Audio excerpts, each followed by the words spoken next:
Welcome back. I want to jump in here and make another video on this 1887 Winchester copy, IAC copy. Made a video earlier, but I was kind of rushed. I was waiting on my ride for my daughter to take the dog to the vet. I was worried about the dog, and I didn't get half said what I wanted to say. I figured and I'm on my tripod now. Look how nice and still that camera is. About the best I can do is rotate it like this, because I have no room to get in front of it till I make room. But okay, but this will work. One of the things on these guns that made it a downfall, if you look, and this one must have been done. You see that screw right there to the left that's boogered up a little bit? Them screws come loose all the time. That's one of the problems with this gun, is keeping these screws tight. And you can see somebody's tightened that one, and it looks like that on the other side. There's the exact same screws on the other side. That one looks boogered up on the other side. That's one of the downfalls. And then there's a spring. There's a spring inside that's actually like a wishbone type flat spring. Steel spring that breaks that you have to change. So they say you can't really lock tight them screws in because you're taking it apart to change that spring inside. I don't know. I got a couple hundred rounds through this gun. My biggest trouble was when I would use my reloads, they wouldn't come off the end of the bolt. Some would, some wouldn't, depending on, and I was using all federal casings. I reloaded for years, plus I bought ammo for years. I've got 2.5 cardboard 55-gallon drums full of 12, 20, 410, and 16 gauge shotgun hulls. I just kept throwing them all in a drum. After every shoot, you'd have 400, 500, 300. I just kept throwing them in them drums. I never even really checked to see if they're staying good in there. But I've got a half a drum here in the house, so I guess I don't have to worry about it. But with the reloads, the rim, what you got to do is you got to watch if you get a fat rim, it's going to stick on the end of your bolt or stick in the chamber itself, and you need a rod to knock it out. So they're saying they're fussy that you might get a round empty casing in the chamber that you can knock out with a rod, or they're going to stick on the end of your bolt. Let me open that bolt. They're going to stick on the end of that bolt right there, and you have to knock it off with your hand before you close it for the next one. You see, you got to do that pretty hard. You got to work these guns hard. It's not an easy to make them work right. If you're finicky and go easy, it's not going to work. It's going to jam up on you. You got to work it like you're in a fight, to make it work. And oh yeah, Sam, you're right on that, on this Beretta. It is a mini. I don't know if you can see that on that grip or not.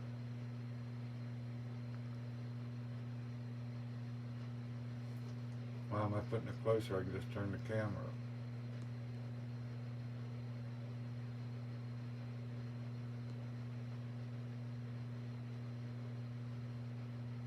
I don't know, but that does say mini, so you're right on that, Sam.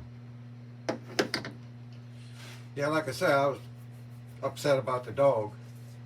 Here he's got Lyme disease and some other kind of Lyme disease. There's a couple different kinds of Lyme disease, I guess. He's got 2 of them. I got to get him some kind of prescription.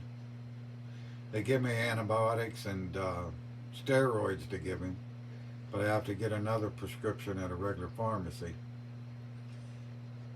But that's why he's always itching and he's losing that skin. They told me stop feeding him chicken. I had stopped for a couple of weeks. It didn't seem to help. But they said it takes a couple months to get that out of your system.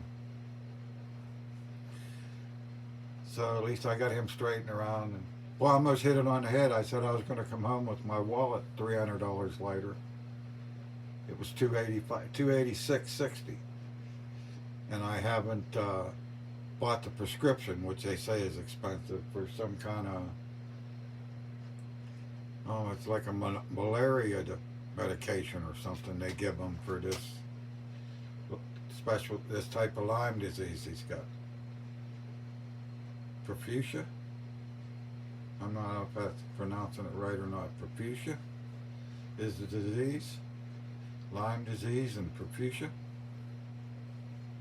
Something like that.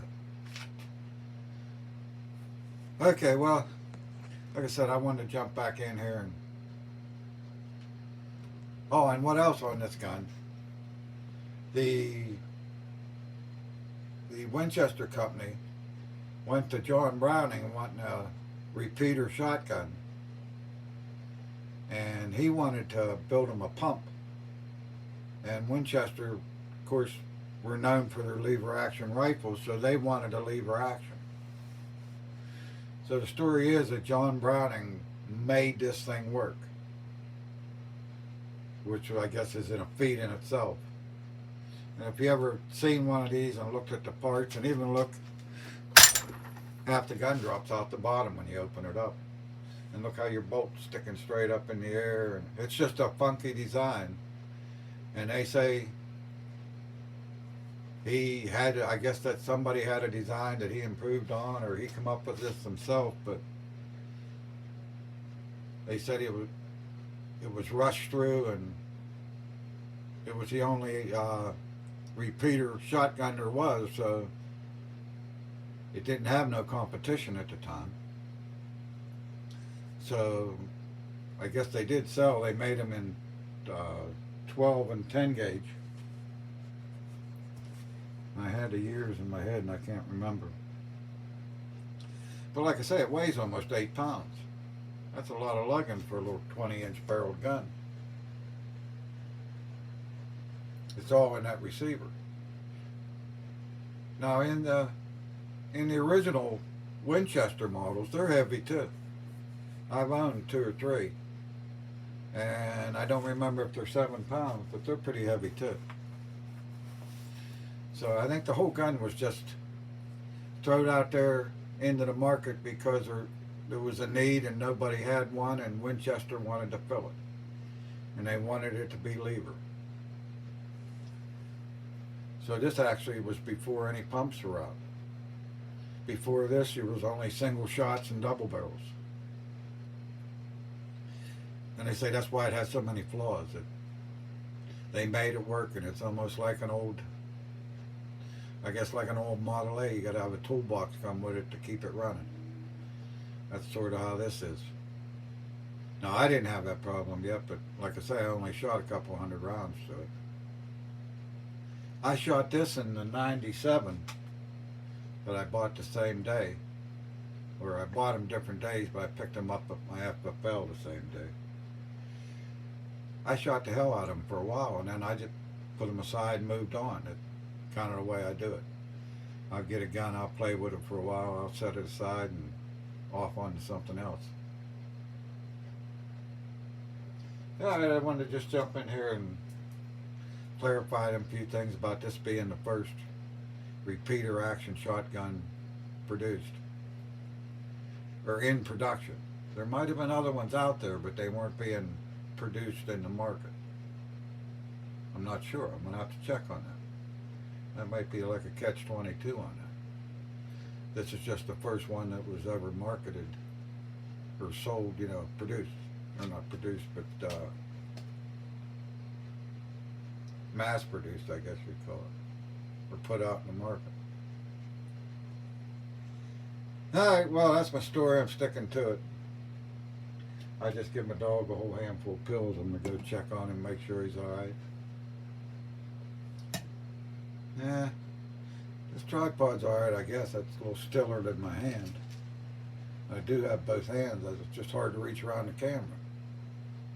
I actually got a wire coming that when what you see in the camera will also be on this TV right here. Let me see if I can get it in. Yeah, a wire go over to that TV, and what we see on the camera, I can just look up at that TV while I'm talking. So maybe I can put this camera in a different spot. Get in there where I can get to the gun and just watch on the TV. I can look right over here on the TV and see just everything you're seeing.